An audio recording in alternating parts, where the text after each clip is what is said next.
Olá, sejam todos bem-vindos ao nosso canal. No vídeo de hoje, iremos estudar um pouco a primeira parte do capítulo 6 de Gênesis, né? Quando Deus se indignou com a maldade humana e resolveu então enviar um dilúvio para destruir todos os seus filhos, né? Todos os seres humanos que haviam sido criados de acordo com a própria imagem de Deus e a própria semelhança dele, né? O título do nosso vídeo é Filhos de Deus, Nefilins e Gigantes. Vamos lá?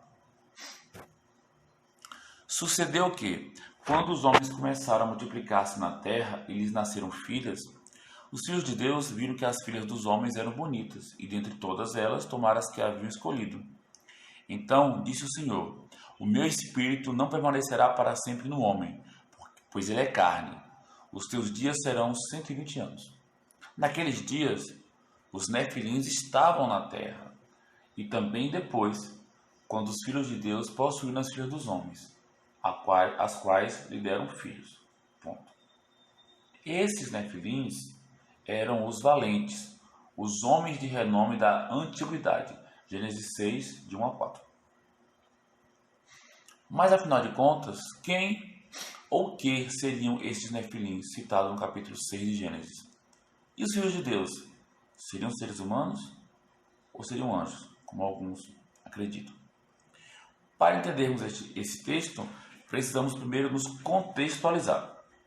O autor do livro de Gênesis, no primeiro capítulo, explica de forma simplificada o surgimento do universo imaterial, metafísico, que são os céus, e o surgimento da matéria e do universo físico, a Terra, bem como também o surgimento de toda a vida em nosso planeta, incluindo, é claro, o surgimento do casal matriz da raça humana.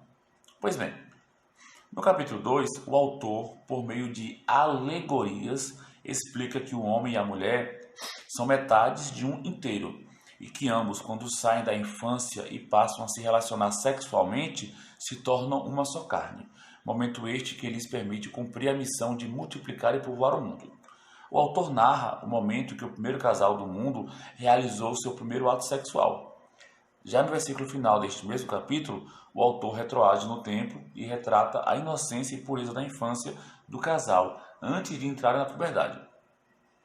No capítulo 3, o autor continua fazendo uso de alegorias e desta vez passa a explicar o momento em que o casal de crianças é expulso organicamente do jardim de infância e entra na puberdade, que é quando o ser humano passa a ter o discernimento, entre o bem e o mal.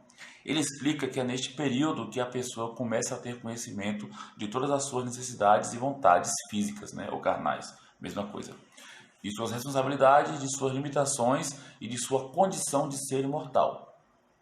No capítulo 4 de Gênesis, o autor nos relata novamente o momento que o homem e a mulher se tornam uma só carne e geram o primeiro filho.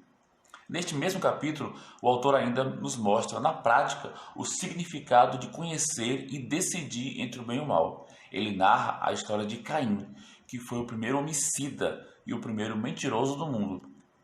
Nos versículos de 6 a 8, vemos que Caim, ao invés de dar ouvidos à voz do Espírito, preferiu escutar e obedecer à voz de seus próprios desejos maus, que rondavam a sua mente. No caso, a voz da mentalidade carnal. E acabou fazendo o quê? Cometendo um homicídio. No capítulo 4, vemos ainda a descendência de Caim. O autor, inclusive, relata as atitudes carnais de Lameque, que era tetraneto de Caim. Esse Lameque ele ficou conhecido por ter sido o primeiro bígamo do mundo e também por ter sido um assassino frio. Mais à frente, entenderemos o motivo pelo qual o autor fez menção às atitudes de Lameque, certo? Já no capítulo 5 de Gênesis, vemos a descendência de Sete, que assim como Abel, era um homem justo, O que é um homem justo? Fazia a vontade de Deus. Ou seja, Sete, assim como Caim, assim como Abel, era um homem espiritual. No final do capítulo 4, nós lemos que após Sete ter se tornado pai, quando ele gerou a Enos, teve início a prática de se invocar o nome do Senhor. Foi nesta época que os homens começaram a adorar o Criador. Tudo indica que Sete, além de ter sido um patriarca, foi também um sacerdote do Eterno. Sete era uma pessoa que dava ouvidos à voz de Deus e se deixava ser guiado pelo Espírito Santo.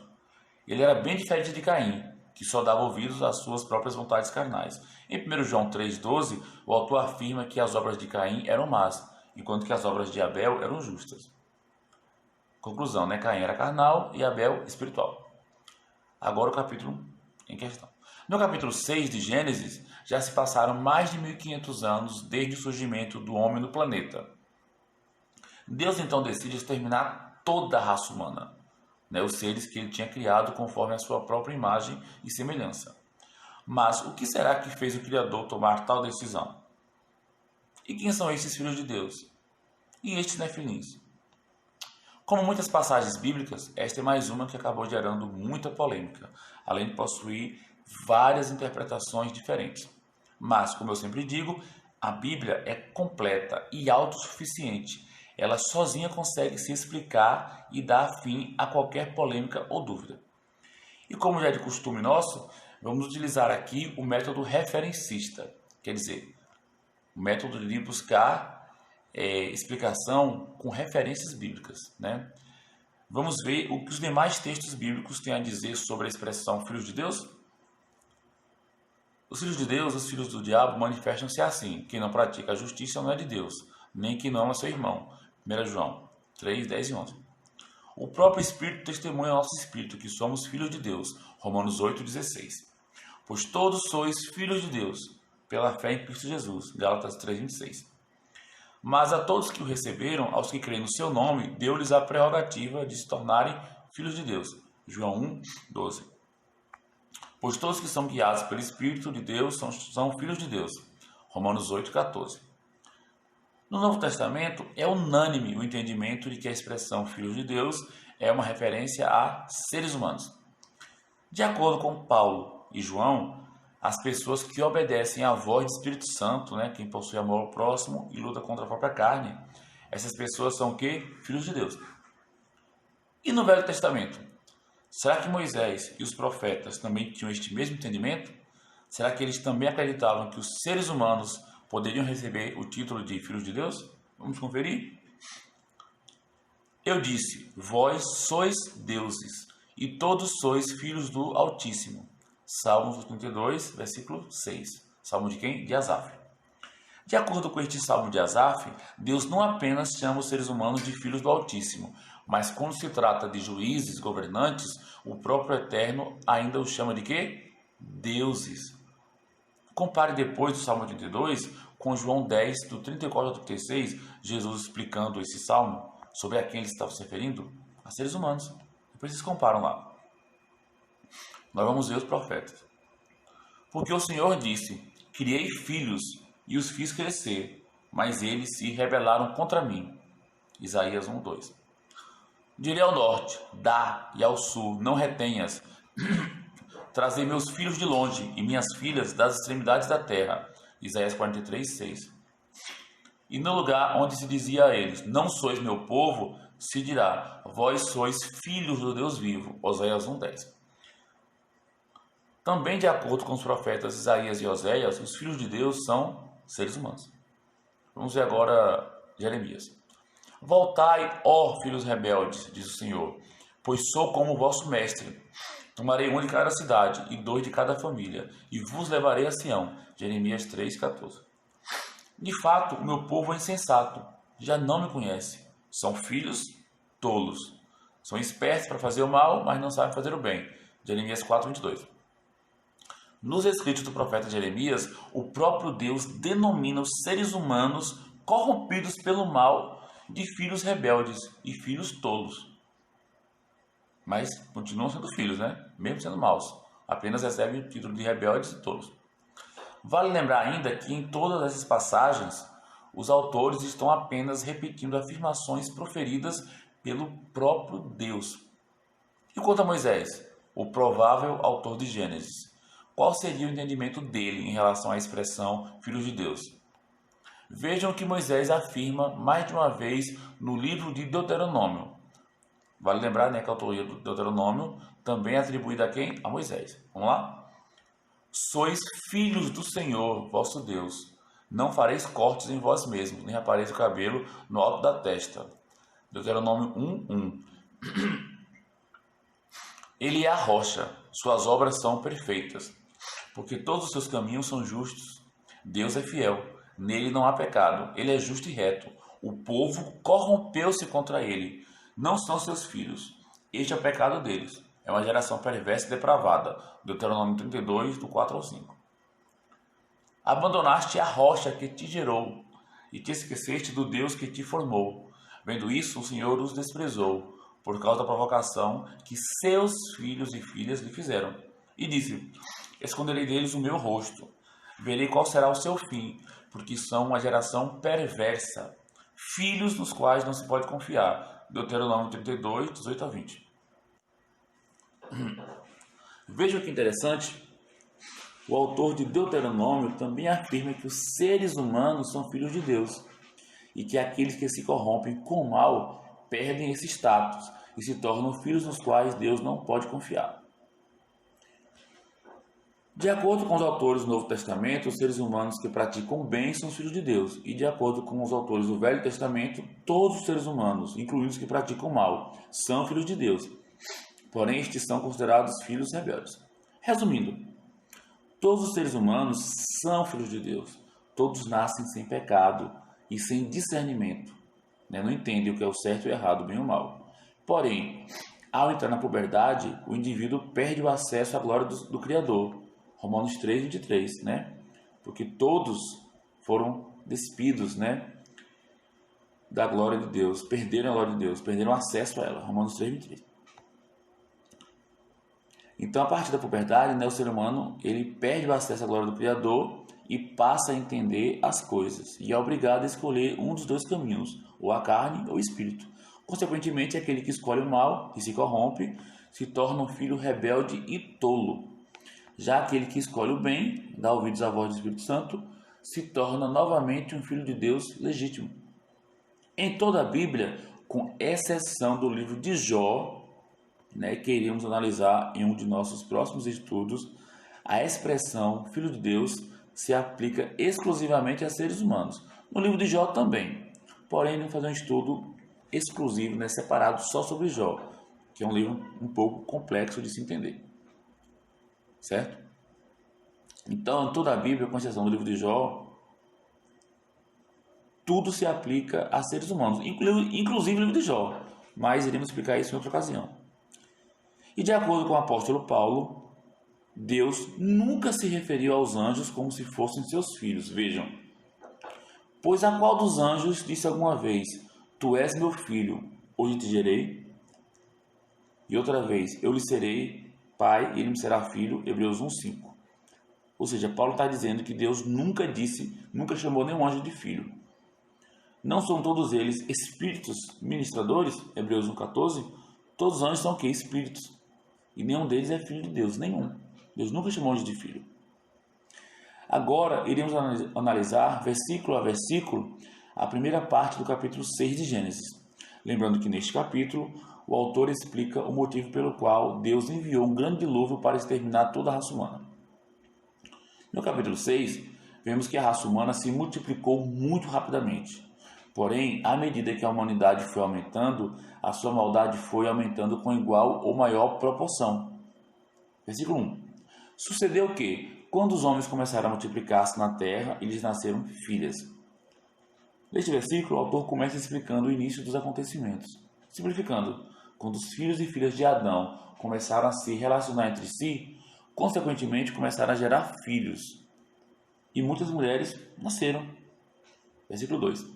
Os filhos de Deus viram que as filhas dos homens eram bonitas e, dentre todas elas, tomaram as que haviam escolhido. No hebraico, a expressão utilizada é Bnei Ha-Elohim, que significa filhos de Deus.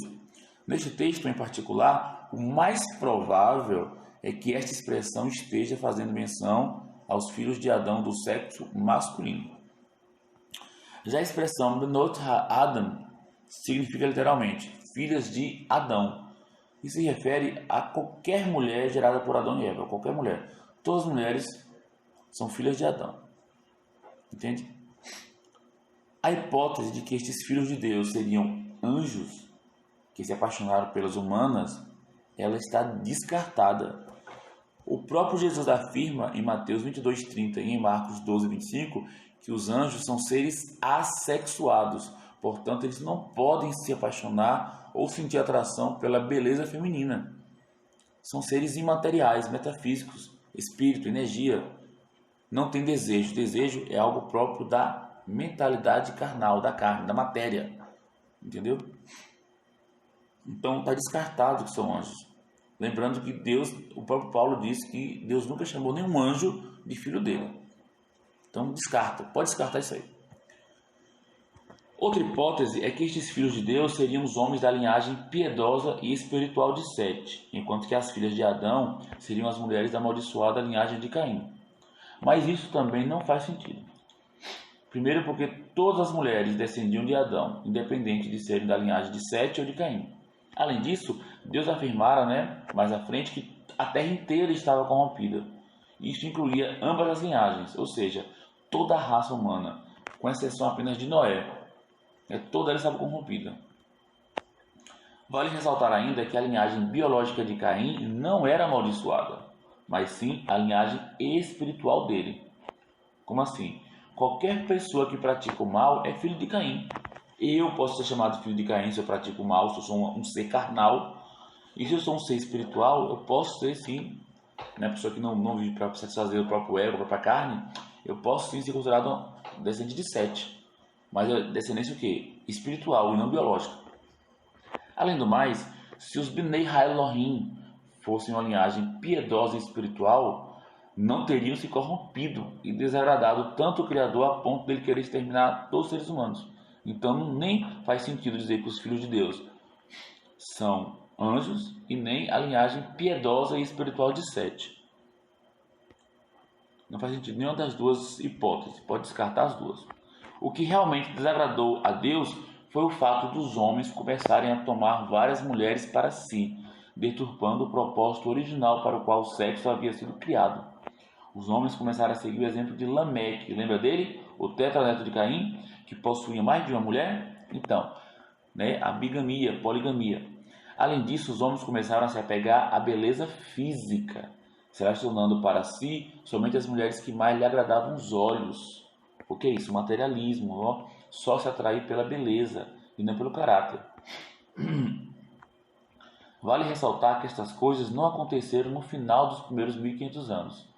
Os homens começaram a se comportar assim a partir do momento que a humanidade começou a crescer, ou seja, as primeiras gerações dos filhos de Adão já começaram a agir dessa forma, a escolher as mais bonitas e descartar as menos atraentes.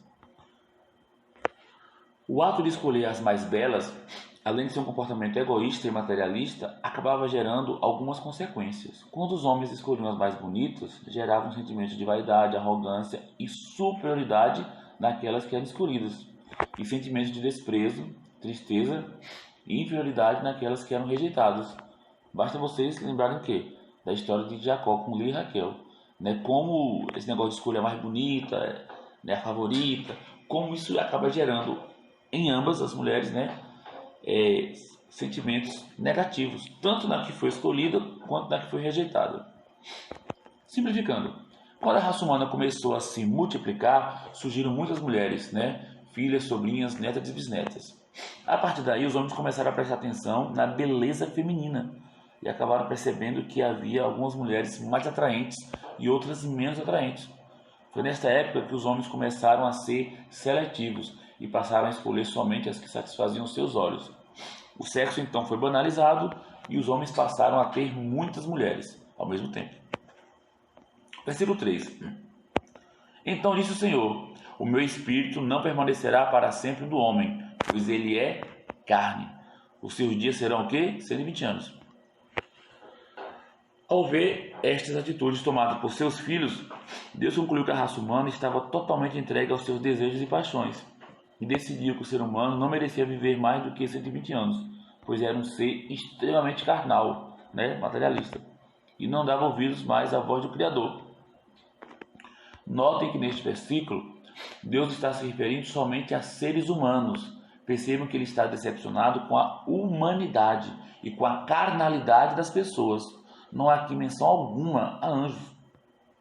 Se esses filhos de Deus fossem anjos, o Eterno teria castigado somente a estes anjos e as mulheres que com eles tiveram relações sexuais, ao invés de castigar toda a humanidade, já que as demais mulheres e todos os seres humanos do sexo masculino não tinham nada a ver com isso.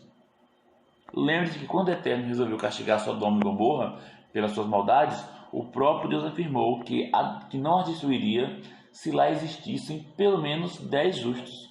Ou seja, por amor a 10 pessoas, milhares e até, quem sabe, milhões teriam sido poupadas. Em Gênesis 6, versículo 3, vemos, na verdade, um exemplo claro da luta interna do ser humano entre o espírito e a carne. Conflito este citado em muitas passagens bíblicas, em especial Romanos 7, 14 a 25, Romanos 8, 5 a 14 e Gálatas 5, do 16 ao 26. Naqueles dias, os nefilins estavam na terra, e também depois, quando os filhos de Deus possuíram as filhas dos homens, as quais lhe deram filhos.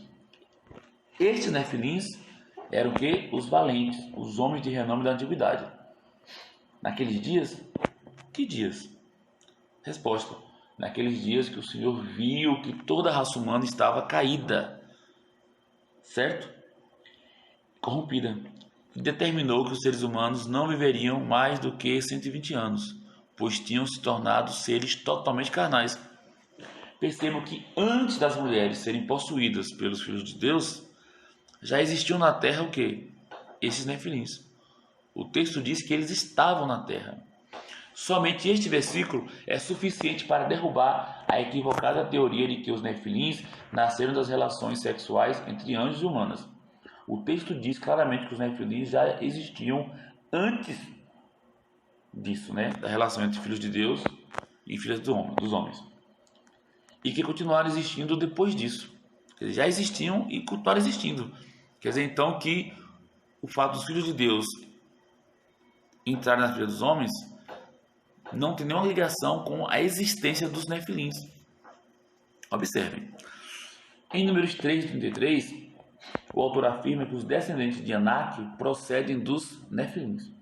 Mas, de acordo com o místico livro de Enoque, os supostos anjos transões, namoradores, depois de terem se relacionado com as humanas, foram presos em cadeias eternas e aguardando o que? O juízo.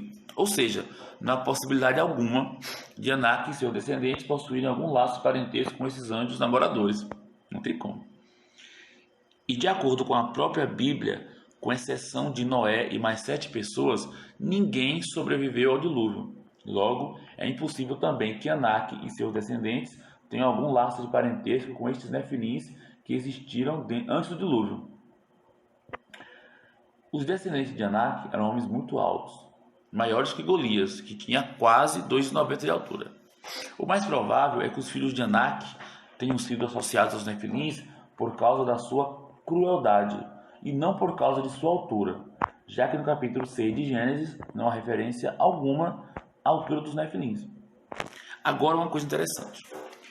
O próprio texto, ele diz quem eram os nefilins. Olha lá o versículo 6, Vamos voltar. Naqueles dias, os nefilins estavam na terra e também depois, quando os filhos de Deus possuíram as filhas dos homens, as quais lhe deram filhos. Ponto. Agora o autor vai explicar quem eram esses nefilins. Estes nefilins eram os valentes, os homens de renome da antiguidade. Pois bem, eram os valentes. Como assim valentes? Assassinos, pessoas destemidas e violentas, sem amor ao próximo, que matavam por qualquer motivo. Um cara valente, que não leva desaforo para casa, mexeu com ele, faca no bucho. Entendeu? Lameque, o tetraneto de Caim, foi um desses valentes. Ele matou um rapaz só porque tinha pisado nele. E matou um homem sem motivo algum, aparentemente. Tanto Lameque quanto Caim eram nefilins. Eram pessoas caídas, más, cruéis, totalmente entregues aos seus desejos carnais mais cruéis possíveis, os piores desejos possíveis. Eram totalmente dominados, caídos. Lameque e Caim, 2 nefilins, 2 assassinos, monstros. Eles eram o quê? Esses nefilins, os valentes, os homens. O texto diz homens, varões, seres humanos do sexo masculino e não seres híbridos de renome. Por que de renome? Famosos, conhecidos da antiguidade. Como assim da antiguidade? Antes do dilúvio. Que tipo de fama era essa que estes homens, os nefilins, tinham? Vamos ver na Bíblia qual o motivo que mais tornava um homem famoso nos tempos antigos. Vejam. O primeiro exemplo é Caim. Por que ele ficou famoso? Porque foi o primeiro homicida do mundo. Depois compara lá, Gênesis 4, 2 a 8. O segundo, o Lameque, tetraneto de Caim. Por que ele foi famoso?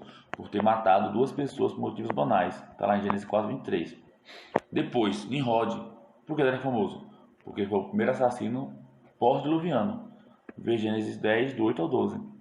Depois, os próprios israelitas na época de Josué eram muito famosos. Por quê? Por terem destruído vários povos, inclusive os reis dos amorreus, Sião e Og. Compare lá depois com Josué 2, do 8 a 11. Sansão. Sansão era muito famoso. Por quê? Principalmente por ter matado milhares de filisteus, inclusive 1000 de uma só vez. Referência, ele achou uma queixada de jumento, ainda fresco, apanhou e matou 1000 homens com ela. Juízes 15, 15. Outra pessoa famosa, muito famosa na antiguidade, Davi. Por quê? Por ter vencido muitos adversários, por ter matado muitos adversários. 1 Samuel 18, 7. E as mulheres dançando cantavam umas para as outras. Saul feriu milhares, mas Davi 10 milhares. Simplificando, na época que os homens começaram a se relacionar com várias mulheres ao mesmo tempo, quando as pessoas demonstraram ser totalmente carnais, já existiam os nefilins. Já existiam o quê? Homens totalmente perversos no mundo. E o número destes homens perversos só fez aumentar à medida que as mulheres iam gerando mais e mais filhos. Esses homens totalmente perversos eram os assassinos, homens conhecidos da antiguidade por derramarem muito sangue. Versículo 5. E o Senhor viu que a maldade do homem na terra era grande, e que toda a imaginação dos pensamentos do seu coração era continuamente má. Deus, ao criar os seres humanos, inseriu em suas consciências o bem, que é a mentalidade do espírito, e o mal, que é a mentalidade carnal. E deu-lhes o direito de escolher qual caminho seguir. Porém, naqueles dias, Deus viu que praticamente toda a humanidade, com exceção de Noé, tinha escolhido trilhar unicamente o caminho do mal. Romanos 8, versículo 6 e 7.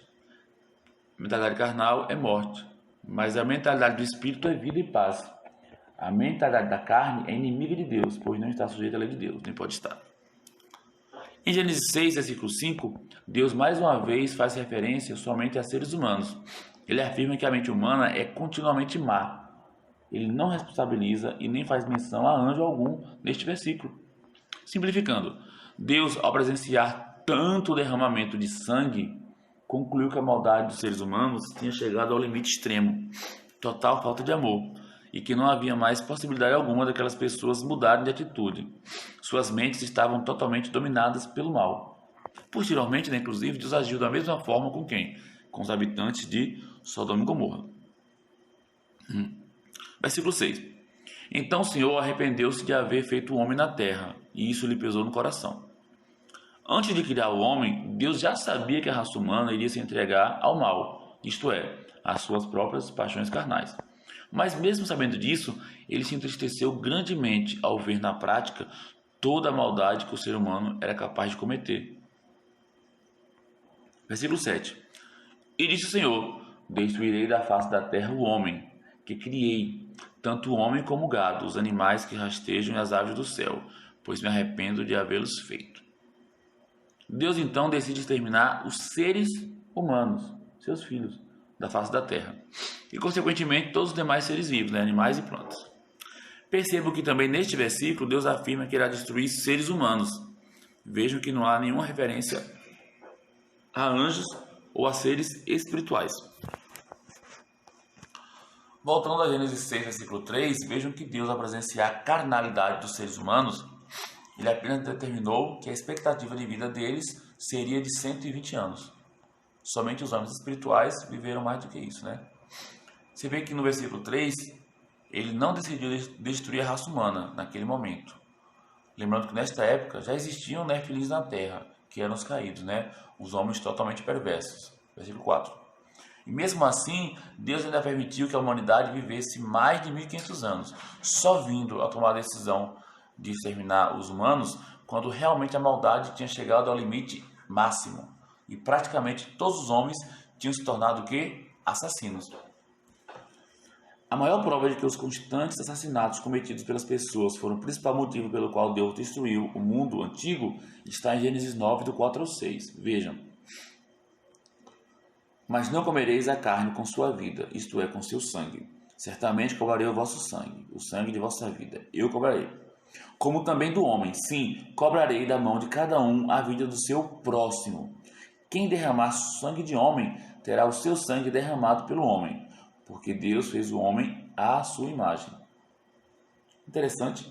O primeiro mandamento proibitivo dado por Deus aos seres humanos, logo após eles terem saído da arca, foi para que não comessem o sangue dos animais e principalmente o quê? Que não derramassem o sangue do próximo. O Eterno ainda afirma que ele próprio iria cobrar de cada um que descumprisse este mandamento. E ainda relembra Noé e seus filhos que o ser humano fora o quê? Criado conforme a imagem de Deus. O pecado cometido pelos Nefilins foi o mesmo pecado cometido pelos habitantes de Sodoma e Gomorra. Um desenfreado derramamento de sangue. É por isso que o castigo também foi o mesmo, o extermínio total. Muitos teólogos afirmam que o pecado principal praticado nessas duas cidades, Sodoma e Gomorra, era o homossexualismo. Eles afirmam que Deus as destruiu por causa das relações sexuais proibidas. Mas isto é mais um grande equívoco cometido pela teologia tradicional. Vejam. Ouvi a palavra do Senhor, ó chefe de Sodoma, dai ouvidos à lei do nosso Deus, ó povo de Gomorra. Isaías 1:10. Como a cidade fiel se tornou prostituta. Ela que estava cheia de retidão, a justiça habitava nela, mas agora habitam homicidas. Isaías 1:21. Ao Jerusalém ser comparada com Sodoma e Gomorra, Deus a acusa de ser uma cidade habitada por homicidas. Olha só, qual o pecado de Sodoma e Gomorra? Homicídio. Agora vamos prestar atenção em outro detalhe interessante. E o Senhor acrescentou, porque o clamor contra Sodoma e Gomorra se multiplicou, e o seu pecado se agravou muito. Descerei agora e verei se tudo que eles têm praticado condiz com o clamor que tem chegado a mim. Se não for, saberei. Gênesis 18, 20 ao 21. E Deus prosseguiu, que fizeste? A voz do sangue do teu irmão está clamando a mim desde a terra. Gênesis 4, 10. Como vocês acabaram de ler, Deus utilizou expressões semelhantes ao falar do pecado de Sodoma e Gomorra e ao se referir à morte de Abel, cujo sangue havia sido derramado injustamente. Com exceção da Epístola de Judas, que também iremos analisar em um de nossos próximos estudos, todas as vezes que Sodoma e Gomorra são citadas na Bíblia, elas sempre são lembradas por causa da maldade extrema praticada por seus habitantes. Entendeu? Não por causa de homossexualismo, por causa de maldade. Só Judas, na Epístola de Judas, que diz que ela é mencionada por causa das suas relações impróprias. Mas tem mais livros da Bíblia, quando fala Sodoma e Gomorra, sempre diz o quê? É a maldade deles. São lembrados pela sua maldade. E os gigantes? Como já dito anteriormente, no capítulo 6 de Gênesis não existe nenhum comentário a respeito da altura dos Nefilins. Logo, não há por que associar este termo a homens de alta estatura. Posteriormente, a Bíblia menciona o nome de verdadeiros gigantes. Og, o rei de Bazã, que tinha quase 4 metros de altura, e Golias de Gate, que tinha quase 2,90 metros. Certo? Em Gênesis 6 não existe a palavra gigante. A palavra que está é Nefilins. Nefilim. Plural é Nefilim. O que acontece? Somente algumas versões, algumas traduções posteriores à Septuaginta é que aparece o termo gigante no lugar de Nefilim. Mas em outras Bíblias não aparece. Aparece a palavra Nefilim mesmo, sem tradução. Inclusive, Lutero traduziu como tiranos, que é muito mais apropriado do que gigante, muito mais, Já outras traduções mais modernas, algumas trazem a palavra gigante. Porém, a palavra gigante na grafia hebraica não tem nada a ver com Nefilim. Daqui a pouco vocês vão ver. Agora, como já disse, né, a Bíblia realmente menciona pessoas muito altas. Og com quase 4 metros e Golias com 2 metros e 80, quase 2,90. Talvez algumas pessoas imaginem que estes homens não eram seres humanos comuns por causa de suas estaturas e que talvez pudessem ser descendentes de possíveis filhos de anjos que teriam tido relações sexuais com humanas. Mas isso só demonstra o quê? Falta de conhecimento. A ciência explica que o gigantismo é um distúrbio hormonal causado pela excessiva secreção do hormônio do crescimento durante a infância e adolescência. Tal distúrbio, quando ocorre na fase adulta, é denominado de acromegalia. Atualmente, os indivíduos que sofrem desta doença alcançam estaturas entre 2,30 e 2,75. Uau! Alguns exemplos de gigantes modernos. O brasileiro Joelison Fernandes da Silva, nascido em 18 de agosto de 85, é reconhecido como o homem mais alto do Brasil, medindo 2,37 metros. O turco Sultan Kösen, nascido em dezembro de 82, é considerado o homem vivo mais alto do mundo, mede 2,51. Muito grande. O ucraniano Leonid Stadnik, ele nasceu em 70 e morreu em 2014. Media 2,57 metros. Uau! O americano Robert Pershing Wadlow, nascido em 1918 e morreu em 1940, media 2,74. Apenas 9 centímetros a menos que Golias. Que incrível, né? Agora, apenas como curiosidade, vamos ver aqui a grafia de algumas palavras no hebraico. Vejam. A palavra cair, como ela se escreve, tá vendo? A palavra caídos, como ela se escreve, e a palavra nefilim, tá vendo? Muito semelhante, né? A palavra nefilim com cair e caídos. Já a palavra gigante, ó, a grafia dela não tem nada a ver nem com cair, nem com nefilim, nem com caídos, né? E a palavra homem alto, também não tem nada a ver com a grafia de nefilim.